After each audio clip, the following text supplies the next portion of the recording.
Good morning and welcome to Our Issues Milwaukee. I'm your host, Andrea Williams. Our focus this morning will begin with an organization that served over 1,600 girls within Milwaukee County last year alone. Their mission is to improve quality of life and strengthen our community one girl at a time. That's especially important when statistics show that 7 in 10 girls believe they're not good enough or do not measure up in some way. Pearls for Teen Girls provides young ladies with a safe place, skill development, and self-esteem. Here to tell us more about it is Tamara Key, who is Director of Program Services at Pearls for Teen Girls. Hi, Tamara. Hi, Andrea. It's good to have you here. And Pearls for Teen Girls has been around since around 1993, and you guys have motivated and inspired young ladies over the years. Tell us more about what it is you do. So in 1993, Pearls for Teen Girls was founded by Colleen Fitzgerald. She decided to, during that time she was doing some executive coaching, and the people that she was coaching were women in leadership. And so she decided to go to a school, Jackie Robinson, and work with girls at that school. And so as she was doing that work, girls got excited about what she was doing, so she decided to keep coming. If she kept coming and they kept coming, she would continue on. Okay. And so because the girls kept coming, she kept showing up with her bag of tricks. The things that the girls enjoyed, she continued to do. The things that they didn't enjoy, she kind of got rid of. And that was the birth of Pearls for Teen Girls. Yeah, and it's been a formula ever since. Right? Yes, yeah. Yes. And so in 2002, we became a 501c3, and we have been at it ever since. Yeah, you could say that again. And many of the girls you work with do face the challenges of poverty and live in the central city. And according to the American Psychological Association, poverty can directly influence a child's academic achievement, psychosocial outcome, and physical health. So with that said, what are some of the things that you see directly in dealing with the young ladies that could fall under that umbrella of being at risk?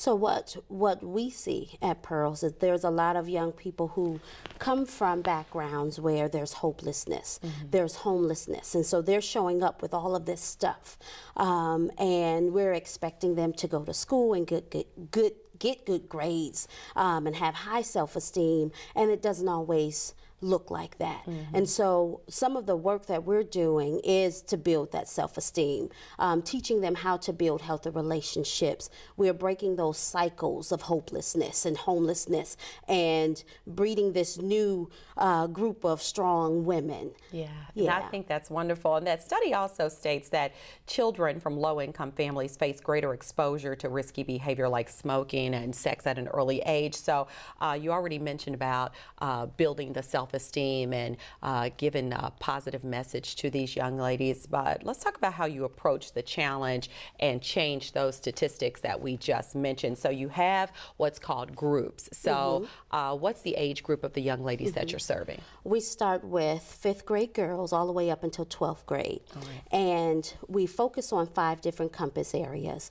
That's loving myself, striving to achieve, building healthy relationships, helping hands in the community, and understanding that the sky is the limit. And so the work that we do is from that leadership compass that was developed back in 2002 with Dr. Faulkman. Back in 2002. Okay, and so when we talk about healthy relationships, self-esteem, self-development, and smart goal setting, it all sounds good, but it can be challenging when you've got other things that serve as distractions around you or in your life. So, and I think some of the distractions are things that you and I have talked about this on the show before when we talk about some of the issues that young ladies deal with specifically. You look at social media, then videos and music and all of these things, reality TV, that are sending one message, and you really are playing tug of war with them, showing them that that's not always the best way to go. So what are some of the programs that you have set up that help in showing them that everything we see on television is not always peachy keen and good to go? So we have our Pearls curriculum, and that curriculum covers self-esteem building, self-development, and also covers all of those 5 different compass areas that we talked about. So this is ongoing with the girls. And so this past year, we had 82% of our girls that we retained. And so some of that work and our outcomes from that is all of the active girls, 99.9% of them chose not to get pregnant. There are 89% of them went on to post-secondary education. 90% of them graduated from high school. And so we pride ourselves on those outcomes. So the work that we're doing in our curriculum and those outcomes prove that the work we're doing is working. Yeah, you can say that again. And those are the numbers that you want to tout, you know, all the other numbers that come from, you know, statistics that's looking at poverty and things of this nature. You have the power, or should I say we have the power to really influence young people and show them that the way things are not necessarily the way things have to be. So you talked about the graduation rate and how many young ladies were excelling in the classroom. You've got your college and career readiness. So you've got college prep events as well as campus visits. So where are some of the places that the young ladies go? So they do some site visits at Johnson Controls. We partner with the museum and the fire cadet program.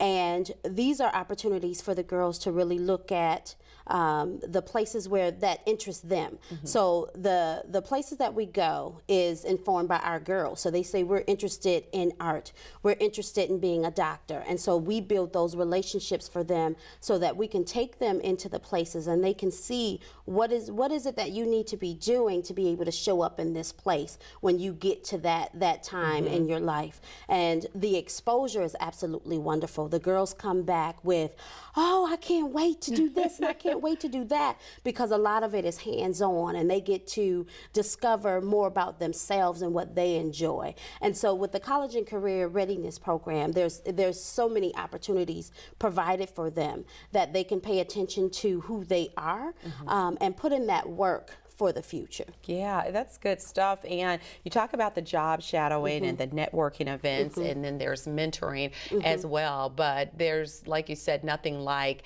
getting that hands-on motivation, knowing that, you know what, I can do that, and there's nothing better than to do what you love, right?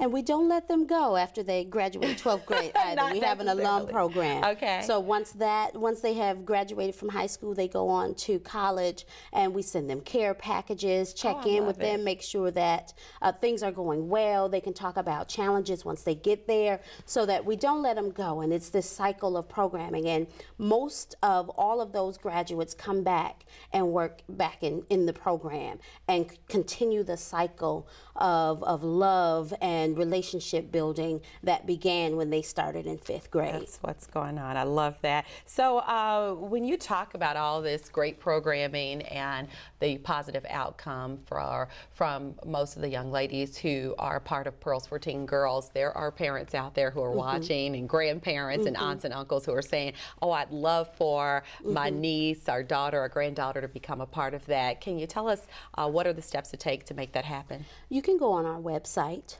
www.pearlsforteengirls.com, and we have 30 different sites that we're at.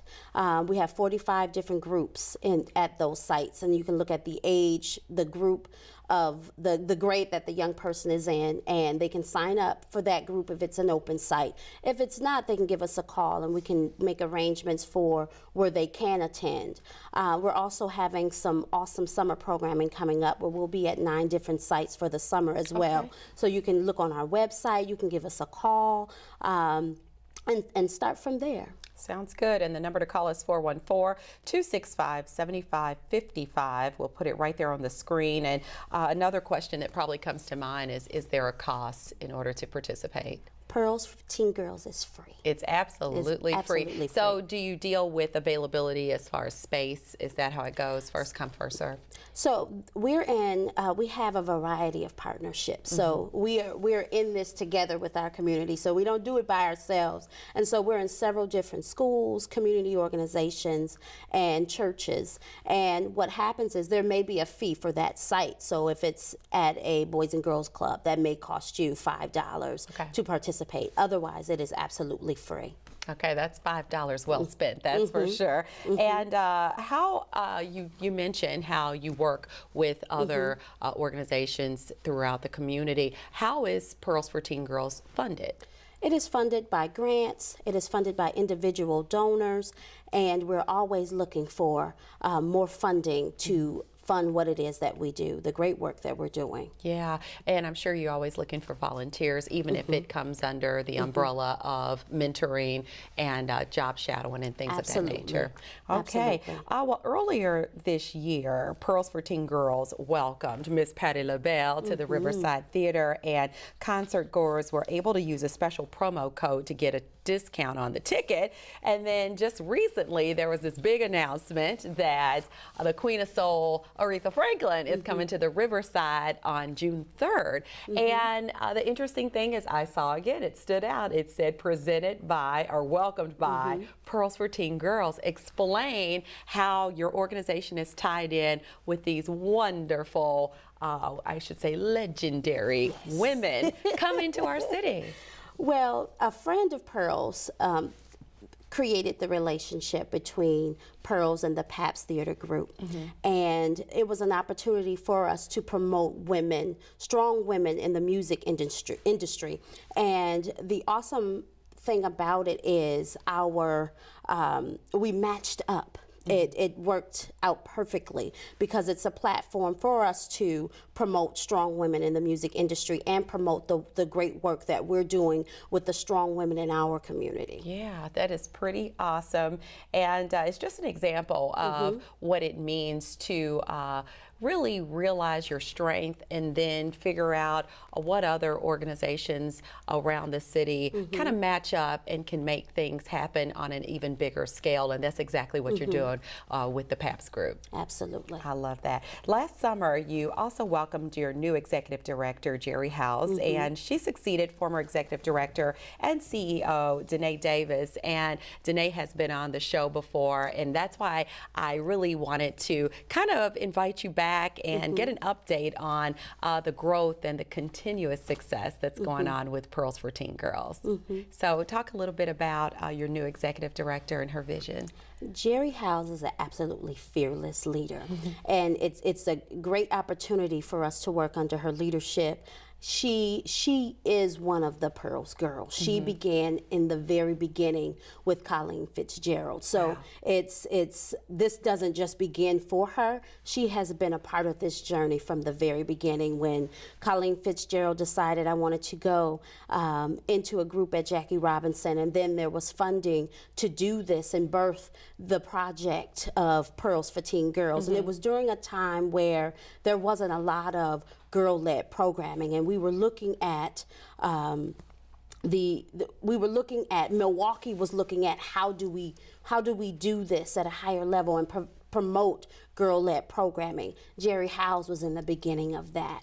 And so it's absolutely wonderful to work in her leadership and hear those stories and those journeys of girls who have come back. And they're not only girls doing wonderful things in the community, they're on our board. It's happening, and it's exciting to work with someone who was right there in the beginning. Yeah, I love that. And I think that it's exciting even for people who are in the community to be able to witness all the outstanding things that are going on with Pearls for Teen Girls and continued success. Thank you for stopping by today. Oh, you're welcome. It was great being here. It's always a pleasure to see you. Tamara Key is the Director of Program Services at Pearls for Teen Girls. And for more information, again, you can log on to pearlsforteengirls.com, or you can call 414-265-7555. When we return to Our Issues Milwaukee, we'll switch gears and focus on a nonprofit vocational training training organization that provides employment, education, and life skills training for young adults here in Milwaukee. We'll find out more about the Milwaukee Community Service Corps right after this.